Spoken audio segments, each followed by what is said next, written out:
अस्सलाम वालेकुम dear students, हमारी third average that is median. इससे पहले हमने दो एवरेजेस की हैं, अरिथमेटिक मीन और मॉड। मीडियन हमारी मोस्ट इंपॉर्टेंट एवरेज है, जिसमें इसकी डेफिनेशन सबसे पहले तो उधर से मुझे स्टार्ट लेना चाहिए, क्योंकि जब तक डेफिनेशन आप लोगों को पता नहीं होगी, आपको बताई नहीं जाएगी, तो आपको इस मेथड के बारे में आगे फर्दर प्रोसेस नहीं पता लगेगा। तो सबसे पहले तो इसकी डेफिनेशन को डिस्कस करते हैं। An average which divide the arranged data, an average which divide the arranged data into two equal parts। इसका मतलब ये हो गया कि वो वैल्यू एवरेज मीडियन कहलाती है जो कि डाटा को दो बराबर हिस्सों में तकसीम कर दे। अब यहां पर मैंने एक इंतहाई इंपॉर्टेंट वर्ड छोड़ दिया, जिसकी इंपॉर्टेंस ये है कि अगर हमने उसको जो है ना उस वर्ड को मिस किया अपने प्रोसेस में, अपने मेथड के अंदर, तो मीडियन फाइंड नहीं होता। मीडियन सिर्फ ये कह देना काफी नहीं होता कि डाटा की दरमियानी वैल्यू मीडियन कहलाती है, नहीं। जब तक ये वाला जरूरी काम ना किया जाए मीडियन फाइंड नहीं होता। And what is the most important work we have to do? First of all you have to arrange the data. आपको जब तक डाटा अरेंज नहीं आप लोग करोगे, आप मीडियन फाइंड नहीं करोगे या नहीं कर सकते।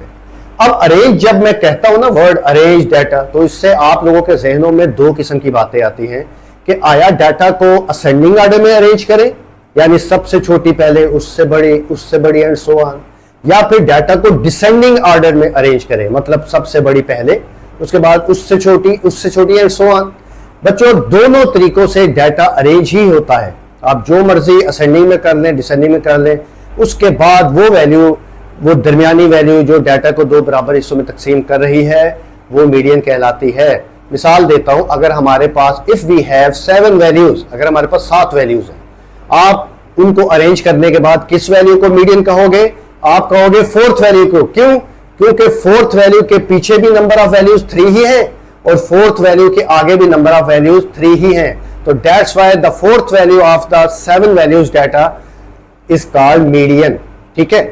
जिस तरह अरिथमेटिक मीन को मैंने कहा कि एक्स के ऊपर एक लाइन लगा दी जाती है, एक्स बार जिसको हम कहते हैं, उसका मैथमेटिकल नेम है। मॉड के लिए एक्स के ऊपर एक हैट या फिर कैप लगा दिया जाता है, उसको कहा जाता है कि वो उसका मैथमेटिकल नेम है। जो मीडियन है, इसके लिए भाई मैथमेटिकल नेम इसका ये है। ठीक हो गया? तो जहां इसको डिनोट किया गया, इस साथ ही इसका फार्मूला भी लिख लेते हैं।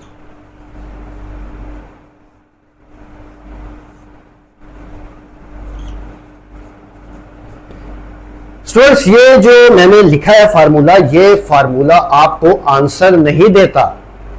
ठीक है, ये बात ज़हन से निकालें कि ये जो मैंने फार्मूला लिखा भाई हमें खुद ही आंसर प्रोवाइड कर देगा, ऐसी बात नहीं है। वो जो आपने स्टेप 1 किया हुआ है ना, अरेंज द डाटा, अरेंज किया हुआ है, उसके बाद ये फार्मूला आपको सिर्फ ये इंडिकेशन देता है या ये इंडिकेट करता है कि वो जो आपने अरेंज किया हुआ है उसकी फ्ला नंबर वाली वैल्यू आंसर है। मिसाल के तौर पर एन का मतलब तो कंसेप्ट आपको पता लग गया होगा, स्टैट्स में एन नंबर ऑफ वैल्यूज है। तो अगर मैंने जैसे आपको मिसाल दी थी कि 7 वैल्यूज है, तो n का मतलब 7, तो 7 + 1 8 को 2 पे डिवाइड किया, तो कौन सी वैल्यू फिर वो कह रहा है? Fourth value. तो आपको मैंने यही नहीं कहा था 7 वैल्यू में फोर्थ वैल्यू मीडियन होती है, क्योंकि उसके पीछे भी 3 वैल्यूज की तादाद है और आगे भी। तो ये फार्मूला आपको सिर्फ इंडिकेशन करेगा कि आपके अरेंज डाटा की फला नंबर वाली वैल्यू मीडियन है। तो ये है जी इसका इंट्रोडक्शन है। अब हम एक बल्कि 2 एग्जांपल्स लेते हैं कि how to find median by this formula. अब स्टूडेंट्स, मैंने डाटा लिख लिया और ये मैंने 2 एग्जांपल्स जो है वो लिखी मीडियन मालूम करने के लिए।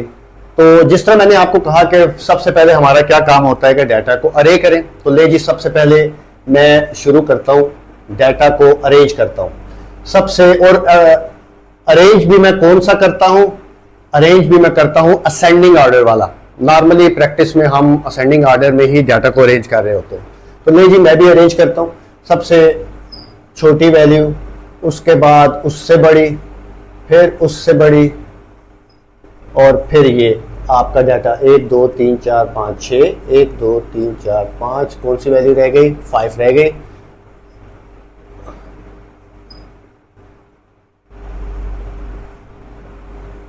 ले डाटा को मैंने अरेंज किया। अरेंज करने के बाद, अच्छा, बाकायदा फार्मूले से करने से पहले एक और आपको शॉर्ट वे बताता हूं